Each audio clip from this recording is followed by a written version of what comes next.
Mr. Vice Minister, Your Excellencies, Ambassadors, ladies and gentlemen, welcome to International Conference Together in a Battle Against Moscow Imperialism Then and Now. The conference is dedicated to commemorate the 508th anniversary of the victory of the Grand Duchy of Lithuania in the Battle of Orsha. Ladies and gentlemen, please stand up and all together hold a minute of silence in memory of the victims of war in Ukraine.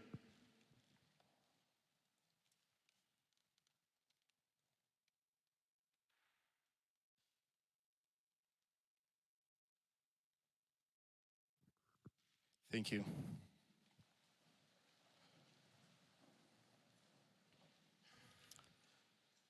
For welcoming speech, I would like to invite Vice Minister of National Defense of Republic of Lithuania, Mr. Žilvinas Tomkus.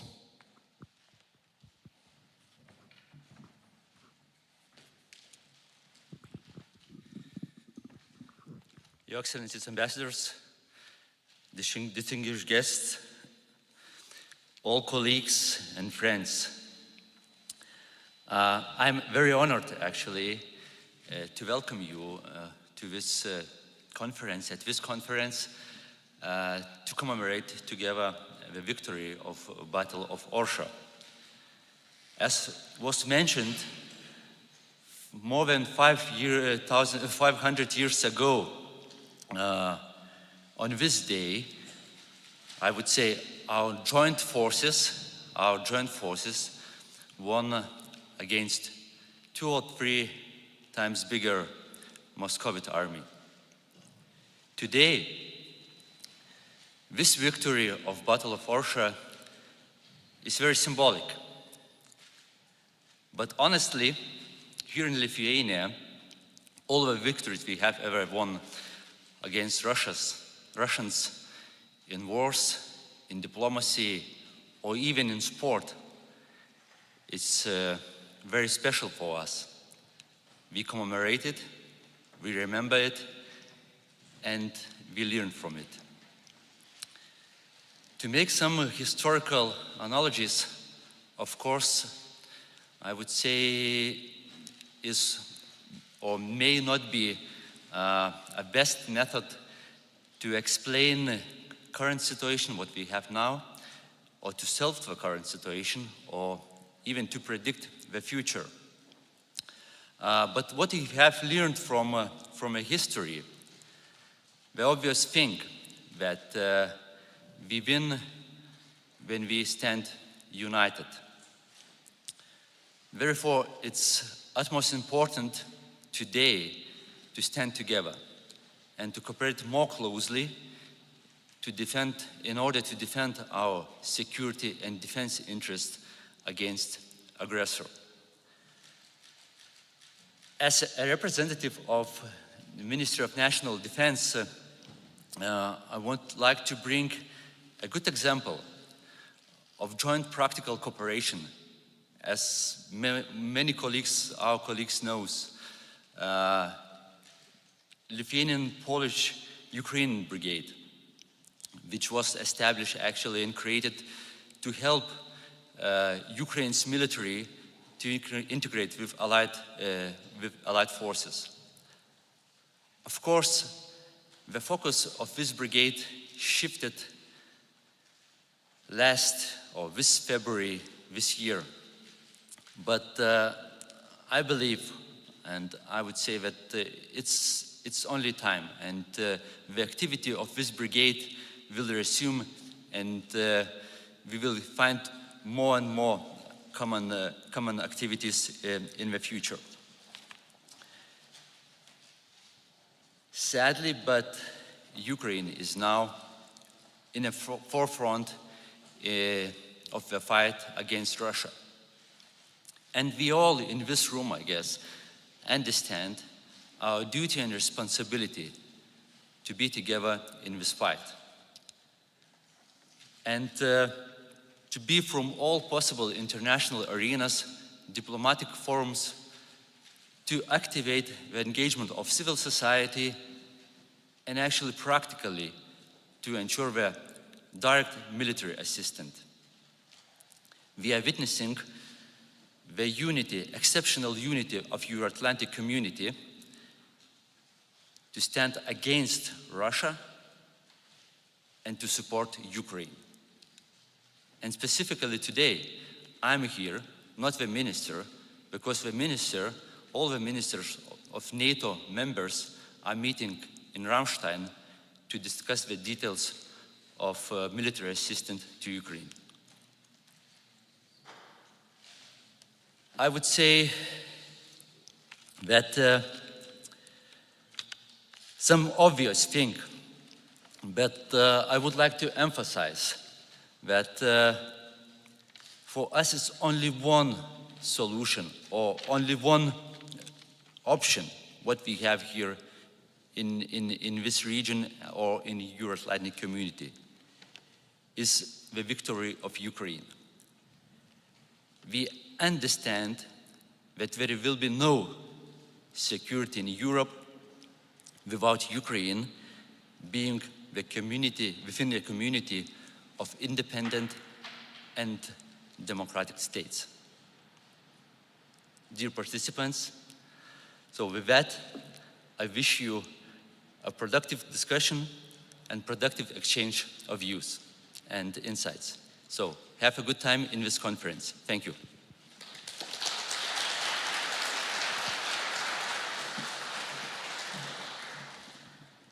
Thank you, Mr. Vice Minister. For welcoming speech, we wish to invite leader of Democratic Belarus, Ms. Svetlana Tikhanovskaya.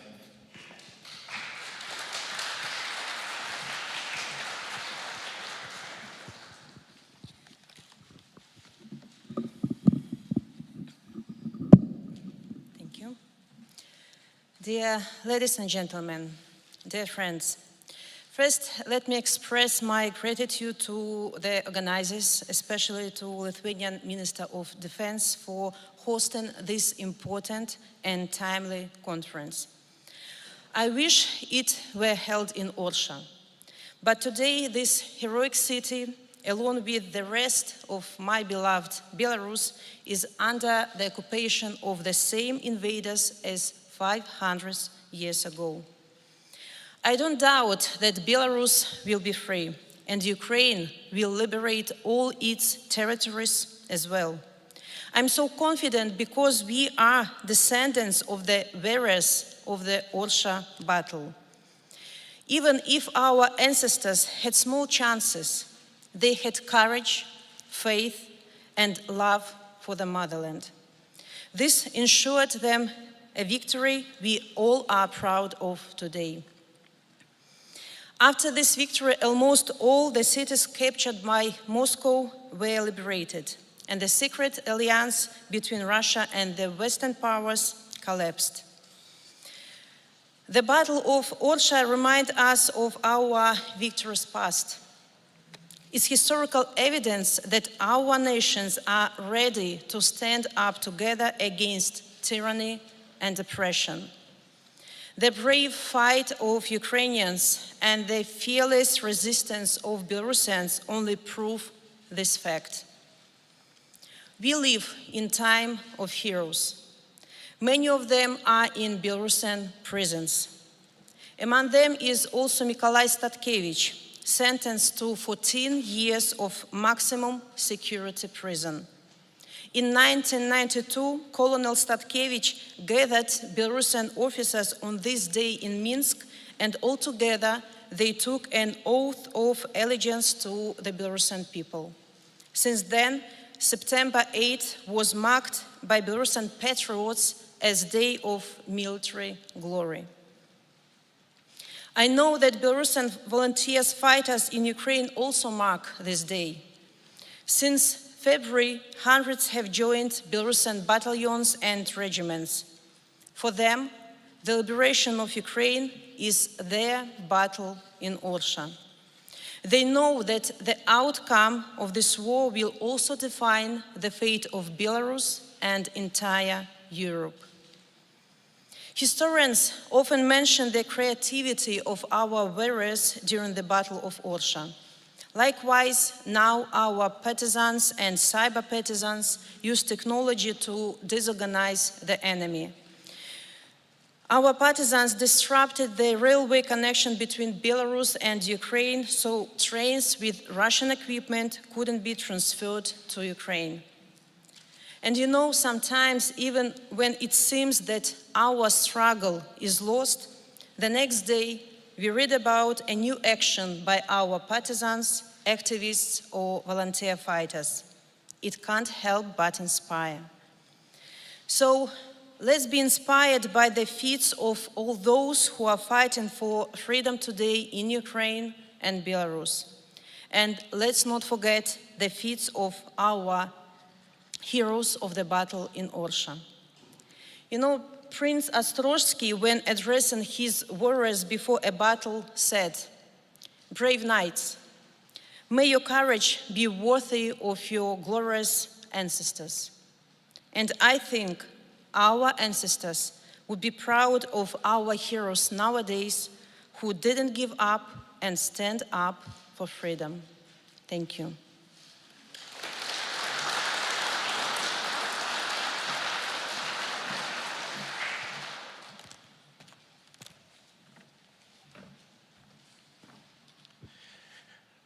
Right now, we are glad to invite Her Excellency, the Ambassador of the Republic of Poland, Ms. Roshula Doroshevska.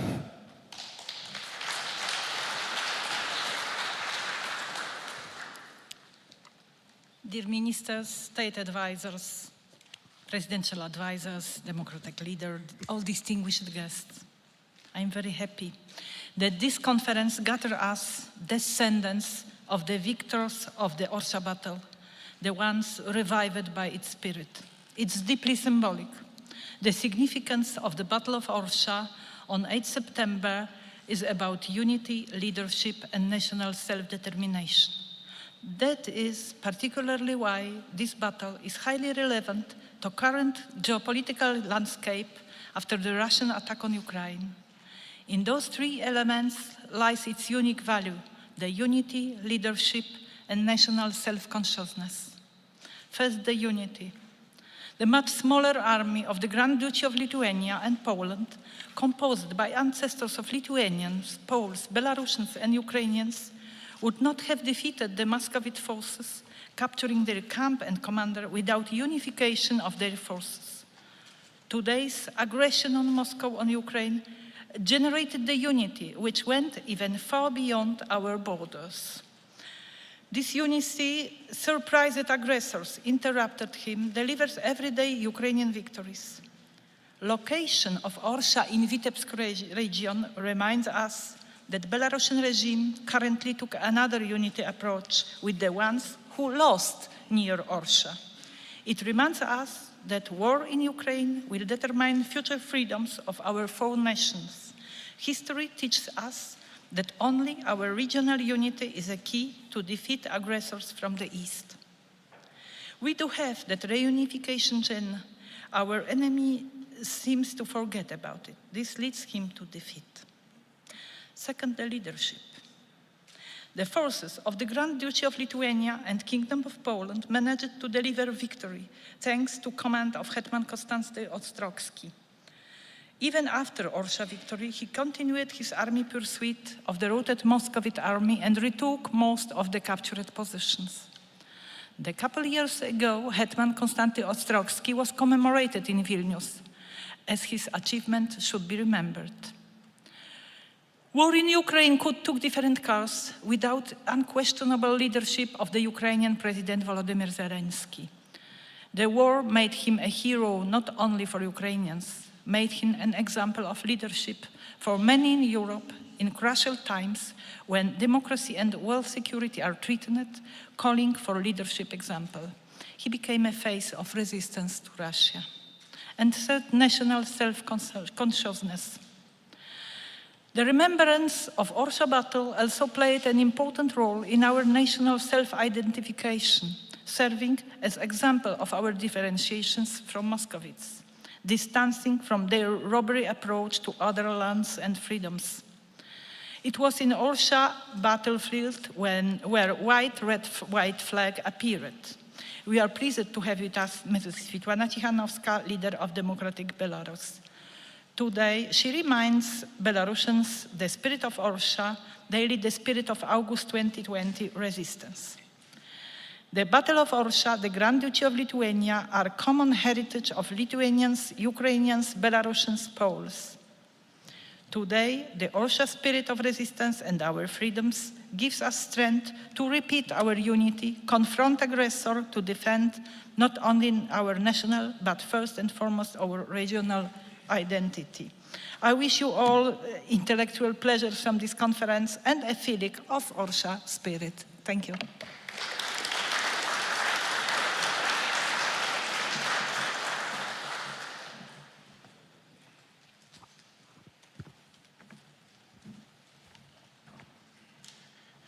For welcoming speech, we wish to invite His Excellency Ambassador of Ukraine in Lithuania, Mr. Petro Bešta.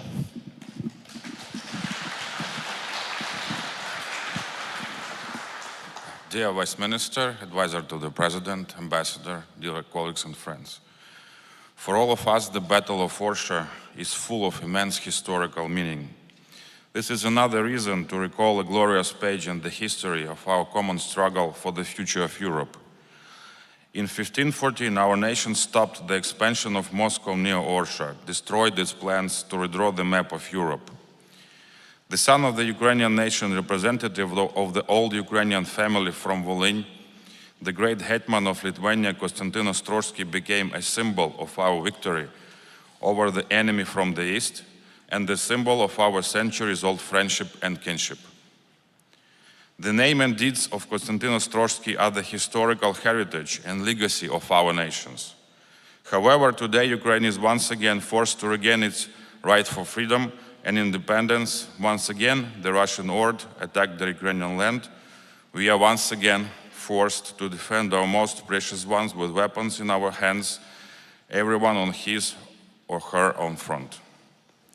Now, as back then, we are united by the common history of the heroic struggle for independence and freedom. Today, the Republic of Lithuania, the Republic of Poland stand side by side with Ukraine, defending peace and democracy along the entire civilized world. Speaking about today's Russian aggression, we recollect similar attempts in the modern and recent history of our states. In 1918, when it seemed that the most difficult, most dramatic times in the history of our three nations were behind, since each of us had won the main thing, independence, the history decided in a different way. Having failed to timely assess all the danger that came from the monster which at that time only asserted itself with bloody methods on the ruins of another evil, the Tsarist Russia, all three of our nation lost their independence. First the young Ukrainian state, then Poland, after it Lithuania. The danger also did not disappear in 1991 after the collapse of the Soviet Union. Putin's Russia has just transformed, adapted to the present realities, and once again resorted to brutally aggressive armed foreign policy. Historical lessons once again send a message for us as descendants. Only by standing in solidarity will we be able to overcome the enemy. Our nations have many things in common. The strategic partnership of our states has been tested by the history, and I'm convinced that we will continue to be true friends and reliable partners, always ready to fight side by side for our highest values, freedom, democracy, and human dignity. Since the first day of the full-scale invasion, we have been feeling our sincere and powerful support that leads to victory, development, and prosperity in the common European family. Slava Ukraini!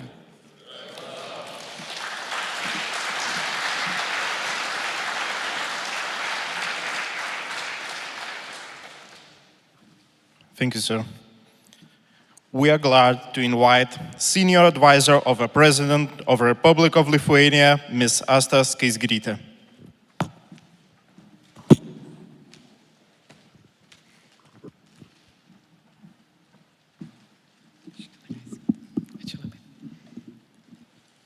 Dear Minister, dear leader of Belarusian Democratic Society, Ambassador of Poland, Ambassador of Ukraine, dear friends from Ukraine, Poland, Belarus, brangus Lietuvos kariuomenės atstovai, brangus Lietuvos akademijos atstovai, ypatingas ačiū Lietuvos karo akademijai už šitą renginį kartu su Lietuvos krašto apsaugos ministerija. Allow me to speak in English because some of our guests do speak English. I'm extremely happy to be here with you and honored to greet this conference on behalf of the President of the Republic of Lithuania, but also the Supreme Commander of the Lithuanian Armed Forces. Indeed, the President sees great value in commemorating such an event like Orsha Battle in the context of the war which is going on now, and the aspect of this war is an information war. And in the information war, the narratives play a very, very great role. So what happened 508 years ago when our joint forces of Lithuanians, Poles, Ukrainians, Belarusians won against Russia? This can be repeated now in present day. Allow me to share a few thoughts on what's going in present day in Europe. There are two main things for Lithuania. First of all, to help Ukraine to win this war. We're not indifferent observers of what's going on. We are taking parts, and our part is to support Ukraine as much as we can. Ukraine is supported by the state of Lithuania. It is supported by the society of Lithuania as well. All Lithuanian society stand for Ukraine, for the victory of Ukraine. Because we know that Ukrainians fight the just war, they fight for their sovereignty, they fight for their territorial integrity, they fight also for democracy and for European values. They fight for us as well, for NATO allies as well. We have to help them as much as we can. What Ukraine needs now most are weapons. And here we're doing our best. Lithuania is providing Ukraine with weapons as much as we can, but we also encourage our NATO allies to do more, to provide more. And what today the Minister of Defense is doing at Ramstein is exactly this. Provide Ukraine with more weapons. Do it in bigger quantities and as fast as we can. Because the fate of Europe now is being decided in Ukraine. Another very important aspect is the defense of the NATO eastern flank. I mean, not just Lithuania, I mean the Baltic states, Poland, all the eastern flank. In Madrid, in NATO Madrid summit earlier in summer this year, there were very important decisions taken. Sweden and Finland started their accession to NATO. With these two new members, NATO will be better, NATO will be safer, we will be safer around the Baltic Sea. Now we are looking forward to implementing other Madrid decisions, like a brigade of our allied country, Germany, in Lithuania. Things are being done, but we wish them to be done faster, because we need to strengthen our defense as well. We're looking forward as well to the future NATO summit next year, 2023, which will take place in Vilnius, as you may know. We will be preparing decisions for Vilnius summit, which will be important decisions. We will take stock of how Madrid decisions are implemented. So a lot of work ahead of us. But till then, till summer next year, we have to survive winter. And here our eyes and our hearts are with Ukraine. Please believe me, Lithuanians will stand with you, Ukrainians, until your victory. Do перемоги, and Slava Ukraini.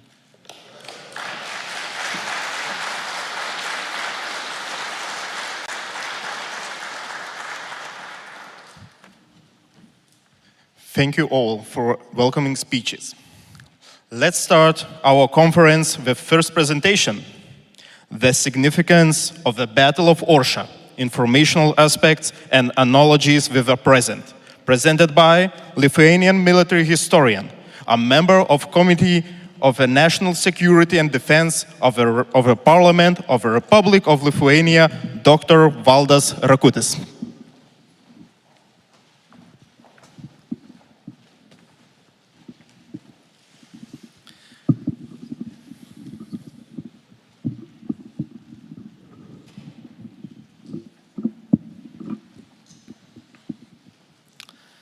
Dear ambassadors, dear friends, dear officers, Lithuanian army members, family, ladies and gentlemen. Today I will talk about Orsha battle. It's not first time in my life, but I will concentrate not on military aspects of this battle, but more concentrate on significance, historical impact, some information things, and also about what this means for today. Really, if we talk about today problems in the world, you found a lot of answers in the 15th and 16th century. Wars between Grand Duchy of Lithuania and Moscovitische Grand Duchy. Really, even in Latvian military academy, my friend teach such wars as example of hybrid warfare. Really, it's very interesting wars. Please, next. We begin from the maps. At the beginning of this period, in the middle of 15th century, Lithuanian Grand Duchy Grand Duke, Kazimir, this time he was King of Poland also, and Moscovitische Grand Duke, Vasil II, was create very long-lasting peace, Вечный мир in Russian. It was 1448, when borders between Moscow and Lithuania was fixed for all the time. It was a wish to have stable borders. But such agreement prevails more than 20 years, and beginning from 4073, especially after 4080, situation begin to be worse and worse. Please, next. What was the reason of the war? Please, next. Lithuanian Grand Duchy was very fast-growing state beginning from 13th century, and in the first half of 15th century begin to be one of the most territory developed country in the Europe. But at the same time, by the wedding with Polish Princess Jadwiga, our kings begin to be also kings of Poland with some dependence form. They were kings of Poland and Grand Dukes of Lithuania. It's a formulation of Horodlė Union 1413. And what it means that our rulers were rulers for both countries. And beginning from our ruler Kazimir, concentration of effort of our rulers were more connected to Poland than to Lithuania, especially in activity of providing some things with our neighbors. And really our common ruler Kazimir Jagiellonczyk, Kazimieras Jogailaitis, he concentrated more on south borders, and he was victor in the war with Crusaders, 13 years war, and also provide special policy to sit his children to the throne of Hungary and Czech kingdom.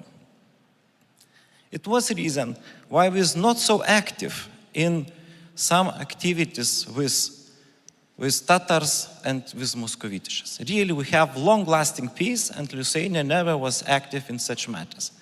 Please, next. And during this time of inactivity of Lithuanian troops and Lithuanian political efforts, Moscow grew up in very short time during region of Ivan III. Ivan III who was one of 7 children of Vasil II, but he was so active that he collected all territories from his bases, and also he have second his wife, very important woman, Sophia or Zoya Paleolog, is the last descendant of Byzantium Empire. This woman was not only name. This woman come to Moscow with his own people and understanding that they are empire. Yes, and teach her children and grandchildren in this direction. So really, even this time, coat of arms of Moscovitisches, Jewish Grand Duchy, begin to be as something connected to empire and with some ambitions to be, it's in Russian, Государь всея Руси. So it means that they have ambitions that all Russian countries have to be united by this new kind of empire, having not really empire status, but ambition. And of course, one of the most significant events of this time was 1480, when Ivan III say, I will not pay more tribute to the Tatars. So really, they know we're more dependent on Tatar states, Golden Orda, and he have an ambition to do as much as possible. And of course, Lithuanian border countries, which were very close to Moscow, and also some agreements of this treaty of 4048 was under attack, not in formal way, because it was impossible, because it was written document, really. But in informal way, I will say hybrid warfare form. Please, next. Lithuanian ruler Kazimieras the Great, Kazimierz Jagiellonczyk, Kazimieras Jogailaitis, he will not participate in such games. And when they have some borders clashes, they say, maybe we have to send some delegation, ask about something. He get answers from Ivan III, you know, maybe people on the border, maybe some local problems, they have nothing in common. Really, Moscow attacked our border territories. Lithuanians' answers were very local and very limited. And step by step, Moscow grew up. And in 1492, when Kazimir died and Lithuania have his own separate leaders this time, only from Grand Duchy, Alexander Kazimirovich or Alexander Kazimieraitis, he began to open attack, understanding that Poland will not support this new ruler. And Lithuanians authorities decided to find some solution for such problem, because Lithuania really a state not fight for 40 years. 40, really not big wars at all. And nobody knows how potential is Lithuanian army after this long-lasting peace. And what's a decision? Maybe to make a marriage between Lithuania and Moscow, and it will be all problems win. No, when you are weak and you go to agreements, special lessons learned for today, never make an agreement, because you fixed superiority of your rival.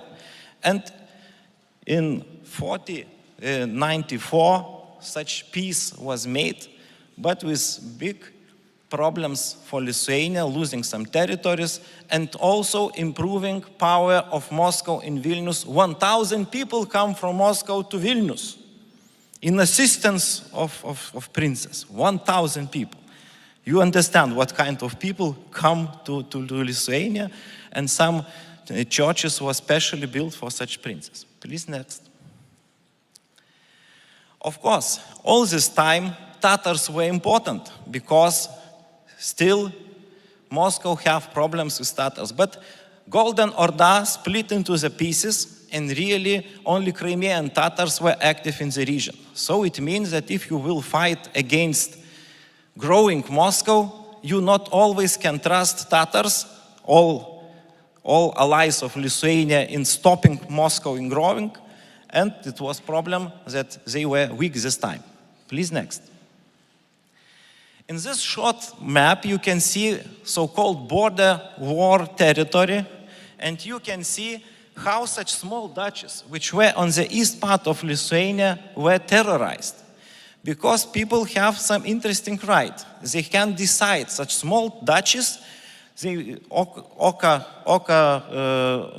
duchies, they have to decide to be on the Moscow part or Lithuanian part. They have some rights by this agreement, long-lasting. But of course, when you were attacked step by step and your territory is devastated and nobody support you, such dukes decide to go into the Moscow part. It was casus bellum also for other wars, and we have war from 1400 and also 1507 and 1508. Really, we are stepping back, step by step. Some attacks, some counter-offense, but not with big success. It's reason when we talk about Orsha battle, how it was big victory for Lithuania, because long-lasting wars with step and back and not enough power, and army was not reorganized. A lot of things have to be done, and we this time were quite weak, and especially that Tatars sometimes support Moscow in attack on Lithuania. Please, next. New kind of problems. Grand Duke of Moscow found ally, Emperor of Holy Roman Empire, Germany nation, Maximilian I. They can go in common unit to Christianize Moscow in some kind of Catholicism, with some support of Germany's to Moscovites. So this unit between Moscow and this time Vienna, so Austria this time was center of Germany, it was very dangerous for Lithuanians, very dangerous. And we have won not only war with East, but really war with the South. And reason was, of course, crowns of Czechia and Hungary. It was a reason of such alliance between Germany, not German Empire and Moscow. Please, next. You can see how it looks this time. Empire, Germany, nation, Holy Roman Empire. Please, next. You can see that differences between our warriors, between Lithuanian and Moscovitish warriors, was not so big in quality, but in amount of troops. Lithuania have possibility to mobilize maximum 22,000 riders. 20,000 is limit of our resource. Moscow can concentrate troops from 50 to 100,000 soldiers. It depends on the situation, but if they mobilize all the troops, so Lithuania have comparison of forces 1 to 4. It means that without Polish support, Lithuanian army was not able to stay, and beginning from 1500, we go to the alliance with Poland. This time was not the same country, asking for support. And immediately, Poland say, we have to make an agreement of your dependence and other things. So we have very difficult situation, and especially when we have different rulers. But fortunately, Alexander became king of Poland, and his successor, Zygmunt Stary, or Zygmunt the Older, he was one ruler for both countries. So it was possibility more or less to mobilize all possibilities of Poland and Lithuania. Please, next. So-called Third Lithuanian Moscovitish war, such names sometimes changed because it's depend on system of calculation. More, please connect to the time, 1512, 1522. Especially important year was 1514. Please, next.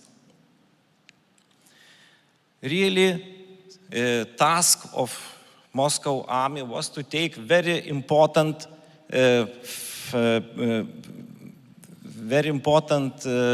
fortress of Smolensk. It's a very important fortress between Minsk and Moscow.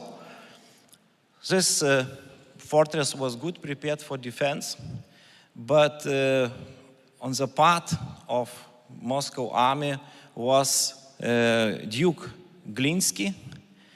In previous time, he was first advisor of our Grand Duke Alexander. Really, he was first man in that state. And he convinced people to surrender.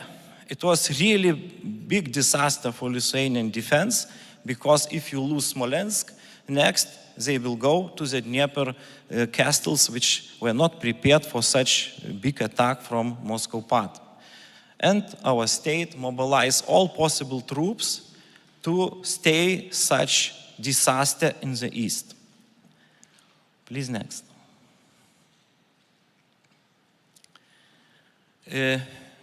Please next. Now we go more on the battle itself. Please next.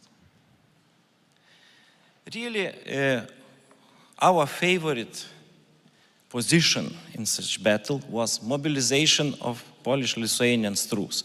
We have in common definitely 35,000 people. It's definite calculation, and nobody discussed such numbers.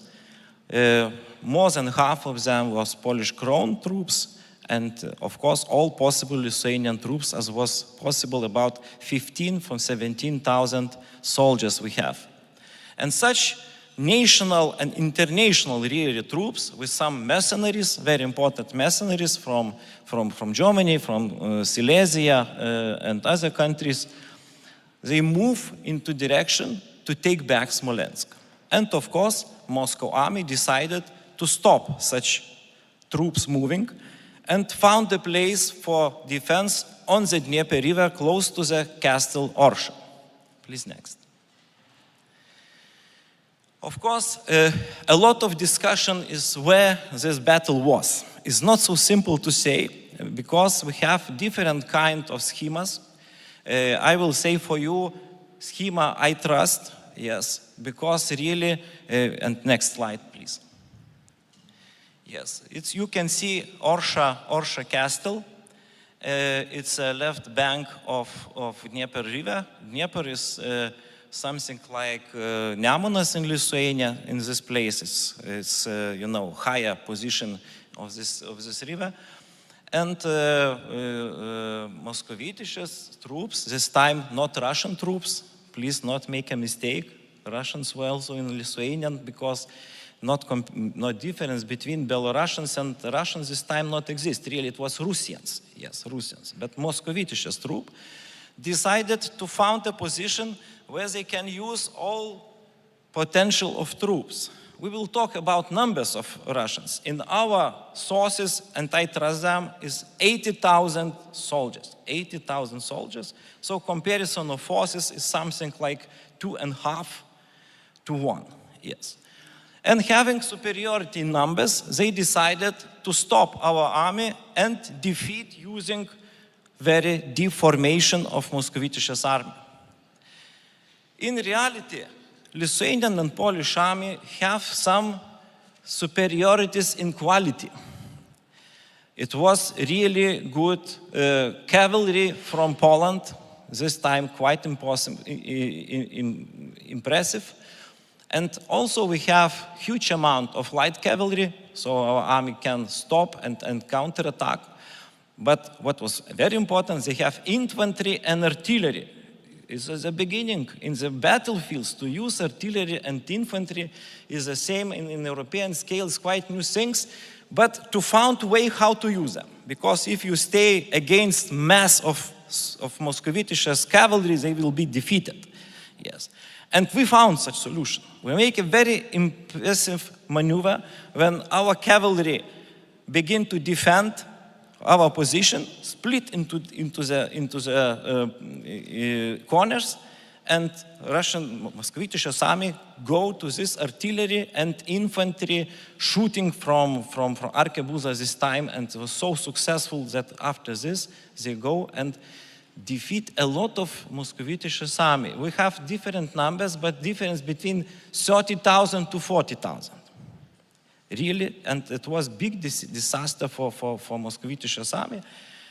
But I have to say that after this battle, we not take back Smolensk. We are not able to do. Our army was exhausted, maybe not disciplined enough, and really troops which come to Smolensk were not able to take this fortress back. So we win a battle, but we not win a war. And this war lasted to 15,022. Please, next. Now is very important, informational aspects. Please, next. Great propaganda campaign was created by our state to show big victory. How it was made? First of all, letters to Pope, to Emperor, to kings, sending also some prisoners of the war. Sending prisoners of the war. Yes, it's about 600 of them taken, high-ranking, taken to the prison, and they were sent as example. And by such means, big campaign, letters, songs, paintings, and other, Europe was convinced that, Moscow is not something very important. It's maybe not even Christian, maybe some connected to Tatars and maybe pagans, and only one state who can really make defense of Europe and the values is Grand Duchy and Lithuania and Crown of Poland.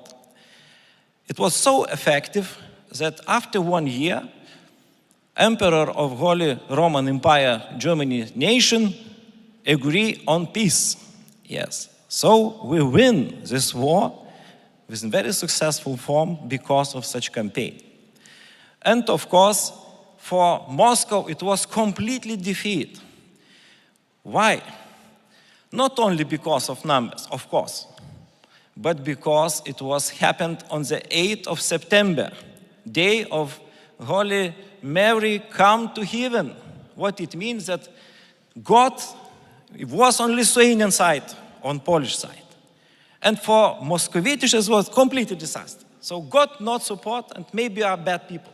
Yes, definitely. And they not even pay money for people who were taken to the prison. They live in Lithuania till the last life, or in Poland, even build some cerkves in some places. So it was big information victory. Please, next. Herberstein, special man who was sent by Emperor of Holy Roman Empire, really Austrian this time, Habsburg. He go to Moscow, 1517, and described this country and also take some numbers. Yes, it's a very important point for the next slide. Please, next. Of course, it's Lithuanian medal, which was made some years ago. Yes, very nice. I make some influence on this, so I'm very also happy. Please, next. But what we see today? Today in the morning, I see to the English form of Wikipedia how it was described. As you see, it's in red. I don't know you see or not, that only 12,000 Moscovites troops participate in country. Not 80,000, but 12. And, it was made in 2014 here in Vilnius. I was in this conference, and my colleague Lovov from Moscow, he convinced all people that it's impossible such numbers of Moscovites troops. He makes some calculation from later period, because before it was not written, and say, it's impossible. Only 12,000, of course. 35,000 of Lithuanian Polish destroy some small groups. It's not big victory. And we are not able to stop this, because even Polish historians were not able to answer the method of this man. I understand situation, because this time I was in strategical communication department. I know about such operations, how it was made, but it was impossible. Our people say maybe yes, because he knows the numbers, yes. If you know about military history, numbers can be connected to situation. And you can mobilize more people or less people. It depends on situation, on economical situation. But if we trust numbers which were made definitely in this time, and definitely with some small description from our side, it means that, and I will say logic of the battle also shows that Moscow army have more numbers, because they were active, they decided, first of all, attack, yes, they even prepare some information, and Cheladin, commander of the troops, say, we have to let them all go through Dnieper River, because we will take all of them and take to Moscow. It's description, yes, how it was. They have superiority 2 or 3 times, really, it's the logic of the battle, but they lose this battle. But you can see who win Information Wars 2022. English version of Wikipedia is the most important source for the people who are not historians. Please invest into such things. Wars in Wikipedia are also important as in battlefield. Please, next. Of course, we have some remains of this time. It's burying place of Žygimantas Senasis, Zygmunt Stary, Zygmunt the oldest, now in Krakow, in very nice place. He was really leader, and of course, Roshula battle is one of the best results of his region. And also we have a church, Orthodox Ukrainian church now in Vilnius from this time, Švenčiausios Trejybės, and of course is a monument of this battle, specially built, because in Catholic country and in Catholic part of Grand Duchy, not a lot of such things were built, but definitely for Konstantin Ostrożski, for the glory, and we still have, and now is a meeting place of our Ukrainian community, really. Please, next. Analogous with the present. Please, next. 2 maps. One map showing situation between Moscow and Grand Duchy of Lithuania in the first half of 16th century, and you can see situation now, yesterday. Very similar situation. If you ask about reasons of war, are the same. Yes, the status of Moscow, what is it? Grand Duchy, empire, yes, successor of Byzantium or something like this. It means that our loss in the wars, not in the battle, but in wars, is a casus belli for today, really, because not Ukraine was attacked, but all such West countries, or as Moscovici say, Latin people, yes, especially Catholics and something like this, Germans, yes, all of them are bad, something bad, and to Holy Russia, and Moscow as center of gravitation of all Russian lands. Who takes such rights for Moscow to be gravity center of Russian lands? Ivan III, one man. That's all. And if we win this war, not in military sense, but also in spiritual sense, please attack concept of Ivan III. It's only one way. It was make a mistake. He is not emperor of Byzantium. He is not man of Russian land. He was man built by Ioan Kalita from 14th century, who is successor of Golden Orda Tatars or Mongols, really. Yes. And Moscow grew up because take all money from Russian land to Tatars. It's a reason. So we have to attack concepts, and what is much more important, to create normal concept for East Europe.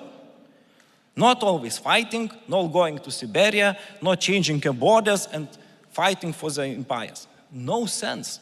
We have to create new kind of East Europe, something like in West Europe we have, with representative and good borders, with neighbors, with normal life, with investment into roads. And we have to make a concept which people can believe. And in the first row of this concept is Ukrainian state who is fighting today. Success of Ukraine, success of all East Europe and all of us. Thank you very much.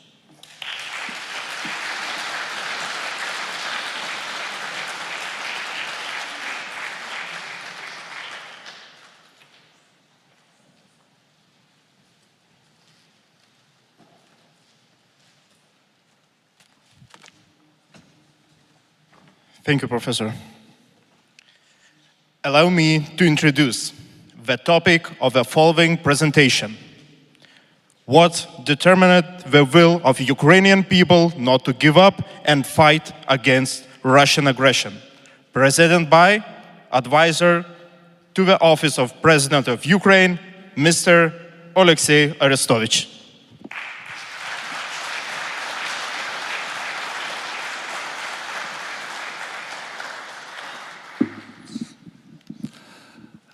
Labas rytas.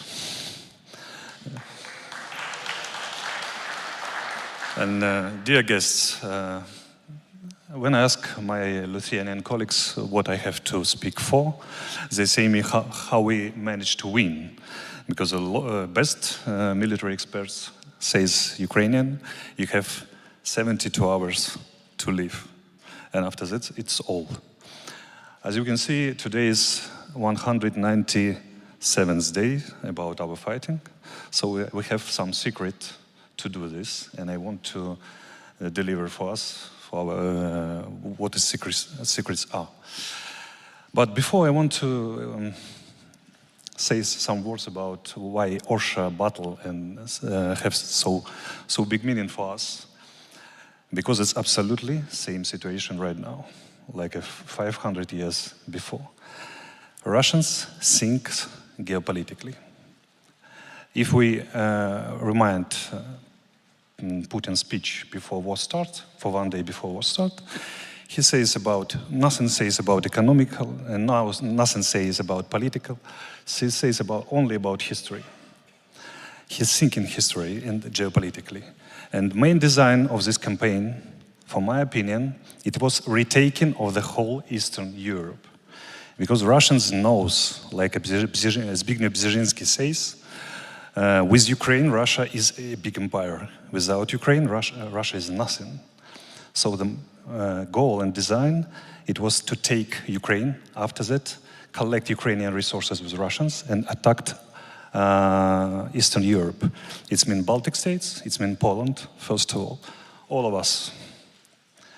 And he thinks he already take Belarus, but it's not. And we know the Belarusian people provide struggle against Putin regime and the Lukashenko regime, as Madame Tikhanovskaya says us. So it's our general business to win the Putin. It's our general war against Putin regime. It's not only Ukraine's beating Putin, it's our business at all. So why we win? Because Napoleon say, for win you need only two things.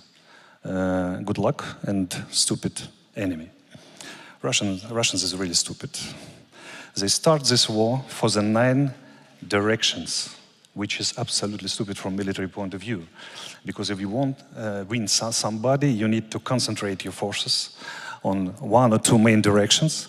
And they try to take all our citizens from the south, east, and north. Why they do this big mistake, the fate mistakes for them? Because they lose understanding of Ukrainian. Russians has all information about the country they need, really. Because it's a lot of people who are working in Ukraine 30 years against us in our territory, in our government, in our society. They know all, but they don't understand us. They have to understand 2 things before start the war against us. Ukrainians is the people who make two revolution. It's a revolution of in the 2004 and revolution in 2014. And if we rise against our government 2 times for 10, 20 years. What we have to do with Russians, they come here to make us slavery. And they have to see for the Donetsk airport defense to understand how Ukrainians will fighting for their lands. They don't do this, they don't understand our spirit of this. And the main goal probably that Ukrainians free people. The main idea of Ukrainian spirit is to be free. We understand this during this war. We don't understand it before this war started. We have a great national discussion about what is the main national idea of Ukraine. And now we understand the main idea, we are the free people. And we're fighting for the free. In Ukraine, it's a lot of discussion about our future, what way we have to grow, what way we have to go in the future, but we completely understand. Russian speaking Ukrainian, Ukrainian speaking Ukrainian, we completely understand the main idea of Ukraine is freedom. And the next side of this coin is our self-organization. It's one of the main side of our national characters. When this war started, a lot of people, we give to the people 100,000 automatic rifles for our territorial defense. And a lot of people start to shoot in Russian before any orders they have from military command. Just like a self-organization, like we do at Maidan. And Russian was shocked about this because every window it was people who are looking for them and who shooting for them. They don't expect this sort of things. So they were shocked and surprised about this. And I just take.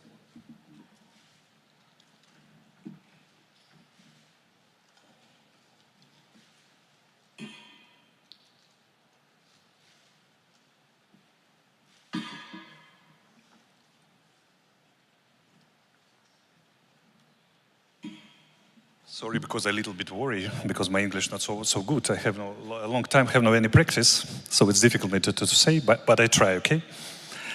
So these two things, these two sides of coins, it was most surprise for Russians when they come here, and they don't understand.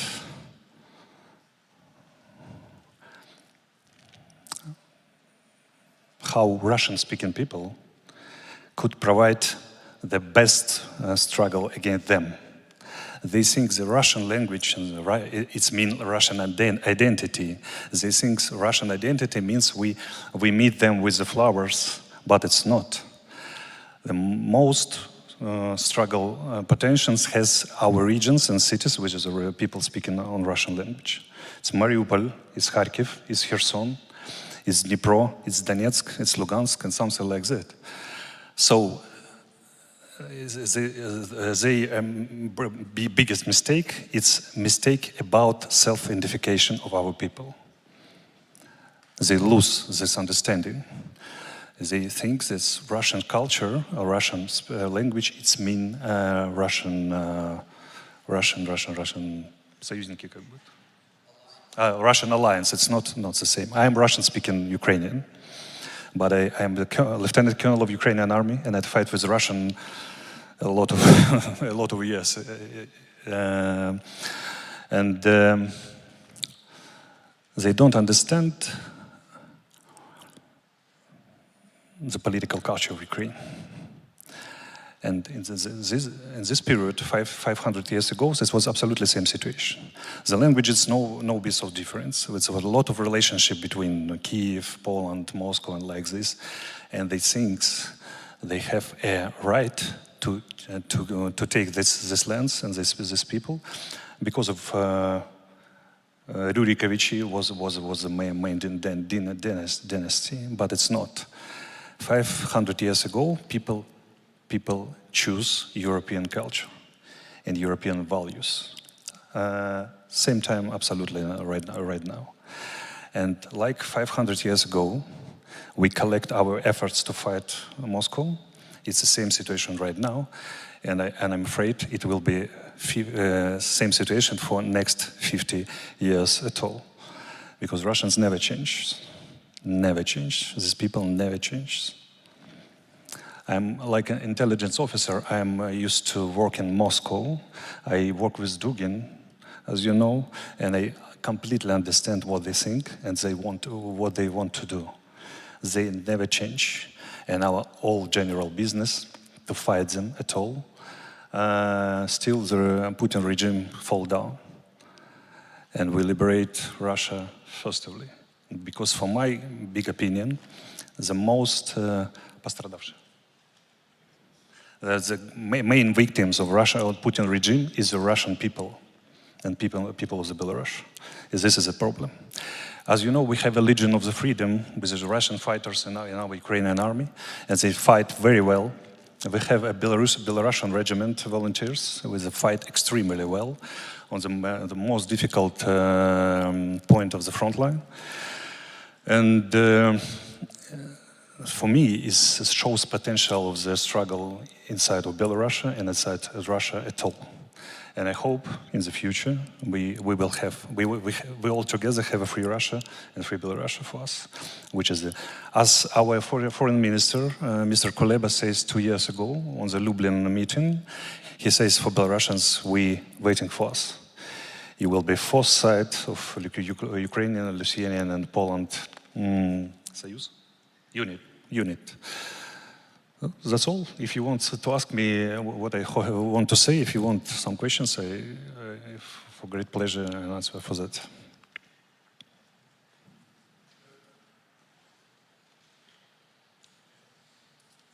No. Yeah? Yes? Oh. I'll listen carefully.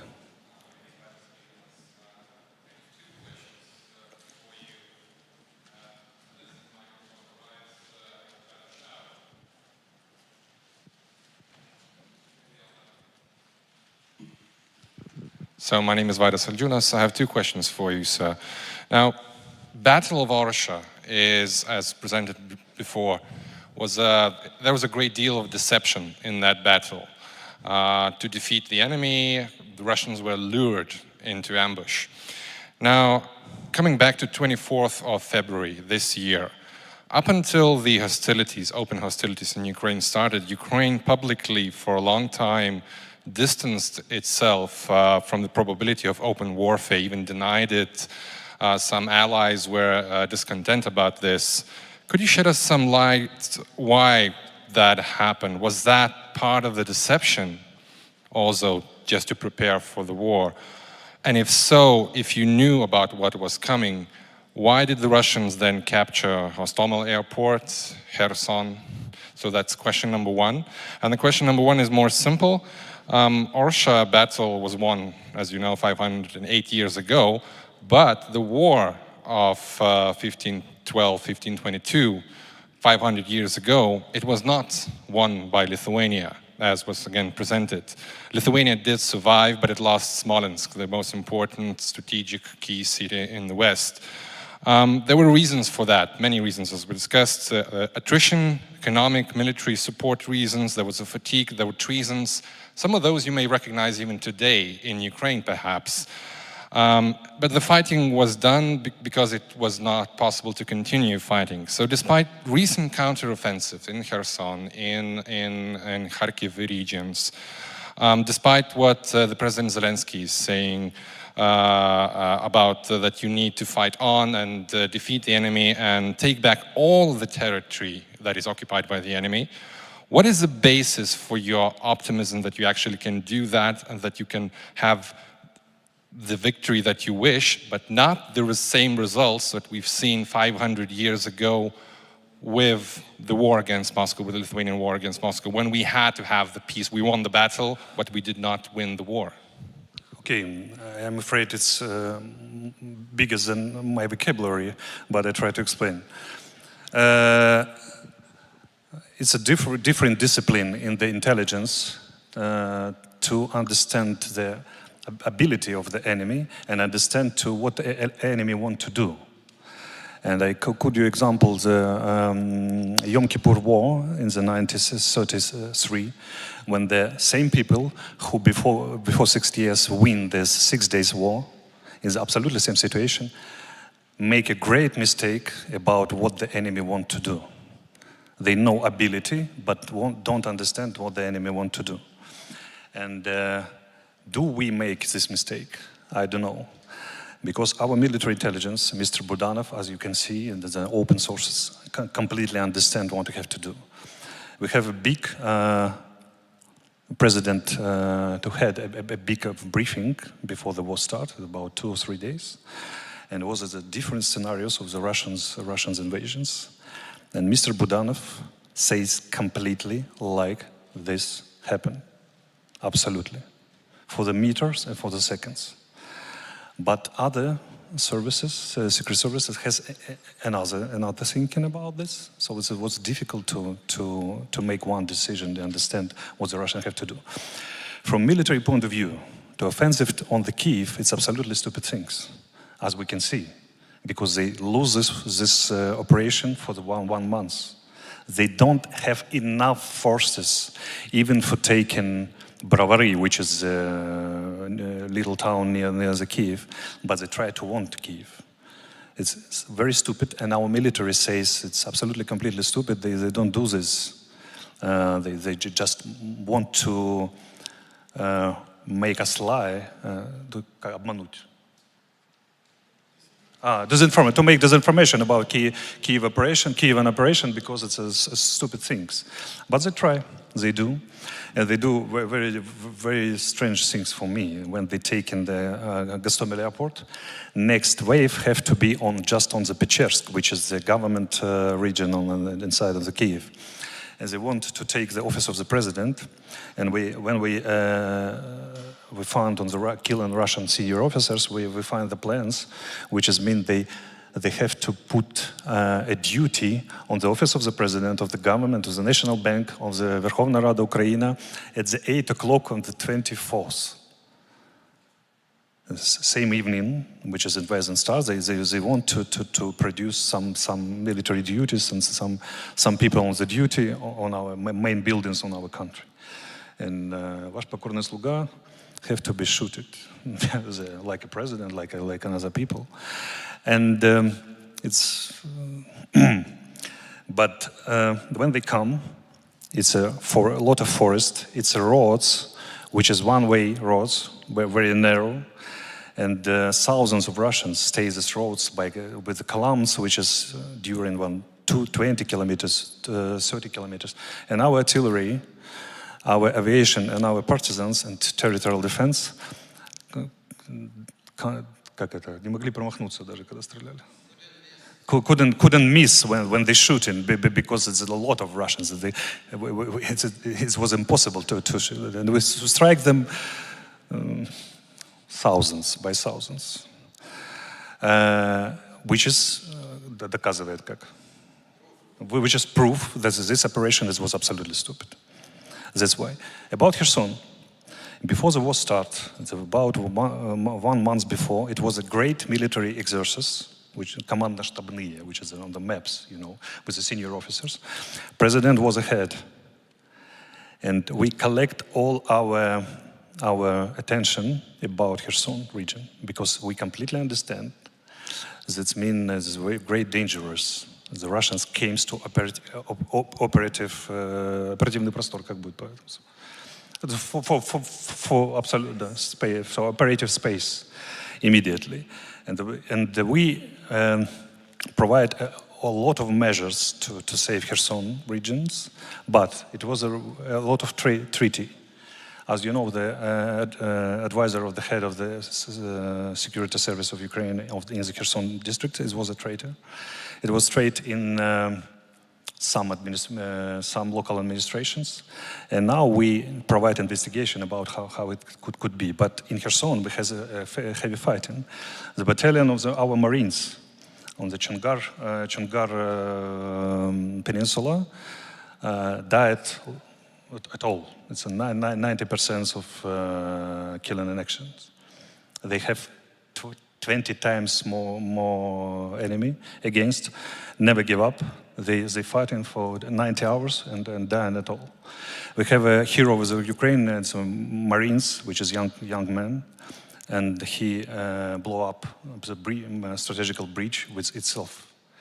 And our 59 mechanized brigade have 4 days of the heavy fighting against 22 Russians armored corps and extra 2 armies, field armies, 1 brigade. They fight for Antonovsky Bridge, which is the main bridge in Kherson. We now destroyed them by HIMARS for 3 days. It was a heavy fighting. We don't give up Kherson region so lightly as you can imagine.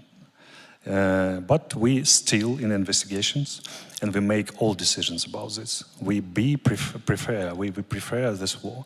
President itself give a lot of attention for the defense of the south of Ukraine. But it was some factors which is bring what we have right now. So, but we're retaking them. For 1 or 2 months, I think we will see we're taking Kherson back. Thank you. Yes, of course.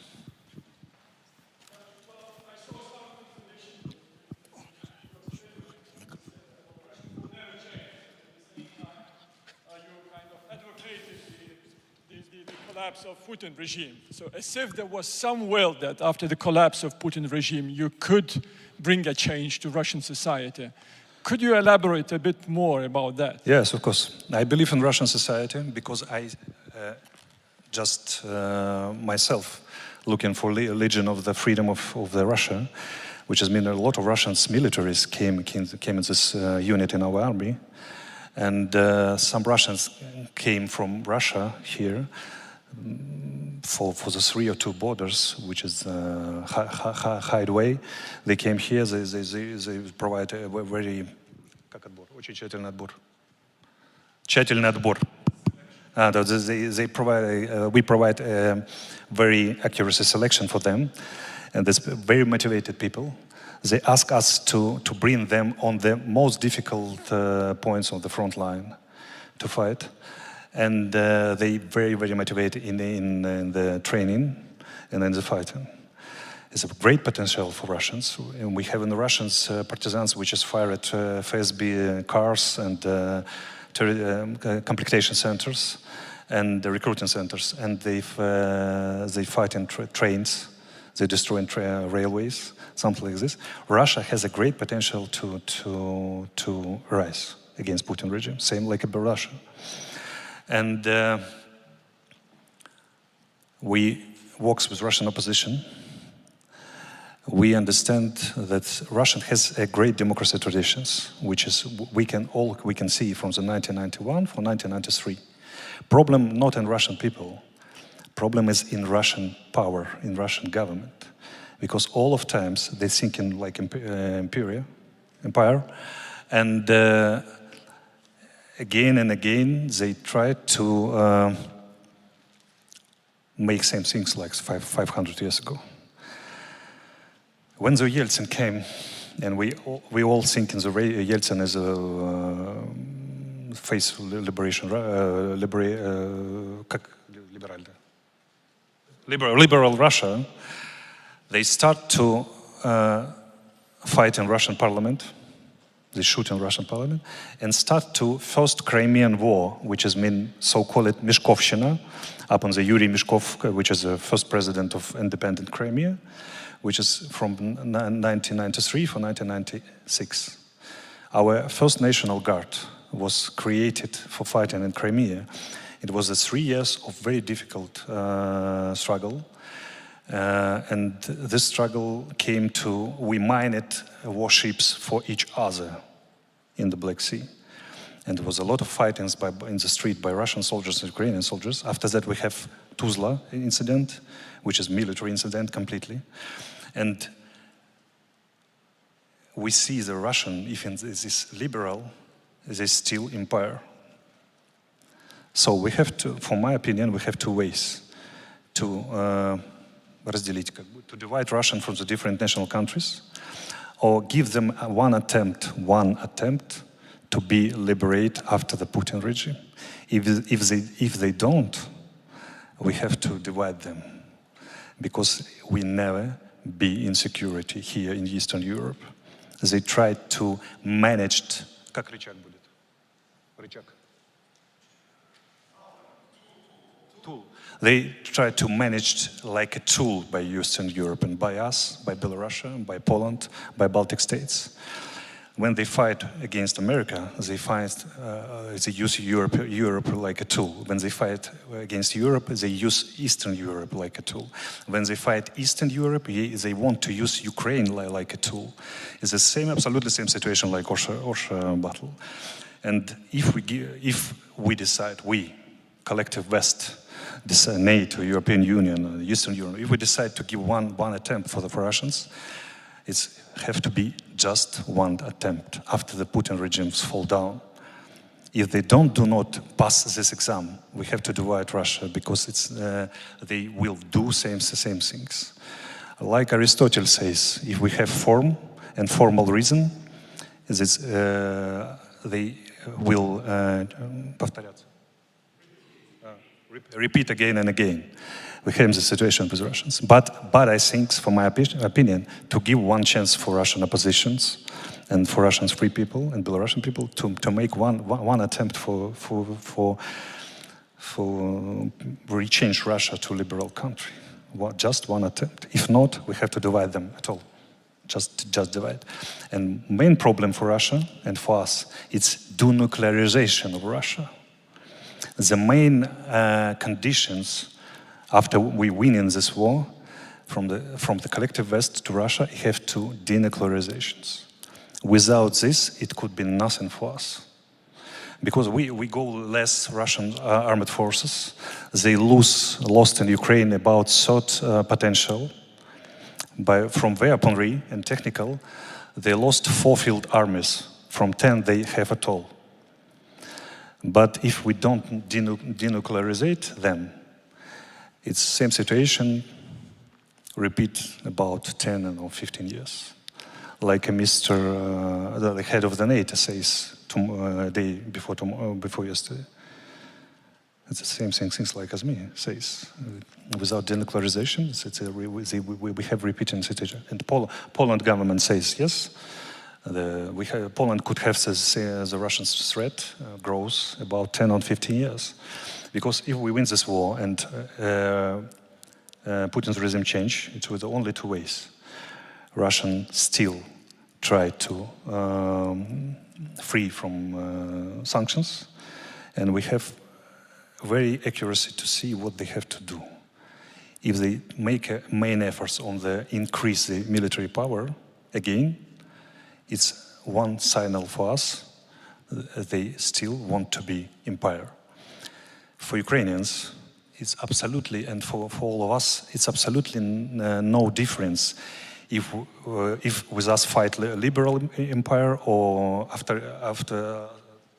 authoritarian empire, because liberal empire could be more effectively than authoritarian empire, because it's some parliamentarism, more ставка на более умных людей, да, там на технологии, науки, как-то так. They made a bit on the more clever people, more bravery people, on the science, on the deal with the West, and there's a main problem. Elizabeth Truss, a new Prime Minister of Great Britain, she says about in April, she says the main mistake of the collective West, for Iranian, for China, and for Russian, was we believe that geoeconomics will have to change geopolitics. No, they take sanctions, they take economies, they take programs of the support, and rechanges on the West, on us, all of us. This is the main problem. China is maybe the most economic power, or second economic power in the world, but it's still Marxist country, and they still do what they do. With Taiwan, with another things, they support Russia. And same situation with Iran and with the nuclear program of the Iran, same situation with Russia. For my opinion, I think we have to give them one more chance to be liberate empire, or liberate country or state. If not, we have to change them. Denuclearizate, demilitarize, and divide. Now, Ukrainian army, with your support, we demilitarize them well, but we have to think to see what they have to do after the Putin fall down. It was very difficult to believe them, but I want to give them one chance. For people who fight right now in Russia and Belarus against Lukashenko and Putin. Thank you, Mr. Arestovich. I'm Vaidotas Marinonis, retired colonel, representing Association of Colonels. First question is, what are your expectations from today's meeting in Ramstein? In where? At Ramstein meeting. Oh. Yeah. And another question is, what kind of short definition of victory you could advise for the West and for us, so in order for us to better understand what we strive to achieve? The second question is very simply, just give us a weapon and defeat Russians. It's not a problem for us. But the West weapon is the main problem here, because we have almost 1,500 kilometers internal front line in Ukraine. And we have Belarusian border, Russian border, which is almost 300 kilometers, Black Sea, and Transnistria. Ukrainian territory from 5 parts, from 6, it's a border with Russian forces. And it's a big problem. Now we have 1 million people under the rifle, but only 300 people which is fighting, 100,000 people which is fighting, because another people taking the borders. It's about 6,000 kilometers. And we need a lot of weapon, because you give us, and West give us 5 millimeter howitzers. It's about 200 units. Russians still have 152 millimeter caliber, 1,300 against us. We understand the Western artillery more accuracy, and we have great field intelligence, reconnaissance, but it is still a little bit difficult for us to fight them with this comparison of quantity of the heavy weapons. Now we have 25 HIMARS and M270 systems, but we need twice. For win Russia is just one condition. Twice this heavy weapon you give us, and that's enough for us and for you. We win this war. Yesterday, we break down the front line in the Kharkiv districts and move just 40 kilometers for one day. In the 50 kilometers gain our gains, we need just weapon, not more. Just twice this weapon the Western give us, and I hope in Ramstein today it will be something about this, about twice or increase the quantity of the weapons we need. It could be air defense and could be planes. We need planes. We have very successful experience to use anti-radar rockets, which is harm, yes, from our planes.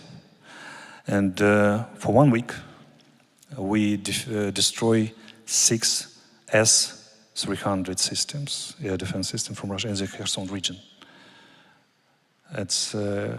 We need more accuracy, more, and probably it have to be twice of the heavy weapon and high accuracy weapon for us. It's enough for us. We win this war, and winning of this war, it will be we back to our borders in the state of the August of the 1991. Last social poll says about 95% of Ukrainians, it's been governments, military, and people, want to win Russia by military way and take in Crimea and Donbass back, all of our country. Сомневаться как будет. Nobody have doubts about this. We just win, we create motivation, and all we need is just twice the weapon. It's enough for us. Hello, I'm Viktor Denisenko from Military Academy of Lithuania, and I want to back to your idea about this one attempt to Russia have democratization after Putin. Do you have ideas how to control this attempt? Because in 1991, 1993, Russia have this possibility to go through the way of democratization, but we could see a result. Thank you. Thank you for спасибо за доверие, for the trust. But it's not my level. But if we're speaking about this, what I have to do, I say for Russian opposition, okay, we will support you. But main condition is demilitarization and denuclearization after you win with our support. We have to start from this. No to make this, to provide this condition after they win, before they win. And we have some security agreements, which is missile treaty, nuclear treaty, which we can опереться, based on them, and maybe make it white and provide this. We have the same experience for Kazakhstan and Ukraine when we отдавать. When we give up our nuclear weapon, we have NATO and Alliance and collective West have this sort of weapon. We could provide this in Ukraine. And the main problem in Russian nuclear potential is they grown be oldest every day. As you know, nuclear weapon is not so easy. Just take and just hold. For example, they have 156 or 68 Satana system rockets, which is provided by Ukrainian specialists.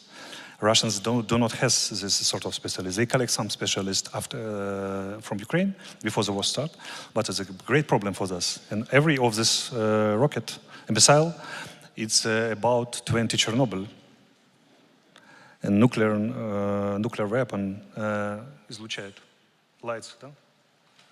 Nuclear weapon lights radiation, and they go down for every month and for every year. For Russians, it's a big problem. Really big problem. It was one of our argument when they tried to take Crimea and start the war on Donbass. We say it's nothing for we cut the government agreement for makes the support for this sort of nuclear missiles, and technically, after the Putin regime will fall down. And Russia go to social, economical, and political collapse, it was a great problem, great technical problem, to take a nuclear weapon safely. And it is a gate for us. We can say, if you want, you don't have 40 Chernobyl on your land, just give us possibility to help you with this nuclear weapon. And this helpness have to be to collect this from there and destroy. Still, Russia has a nuclear umbrella, is with the same situation with Orsha. New Orsha, new Bucha, new Kherson. Every new cycle of the history.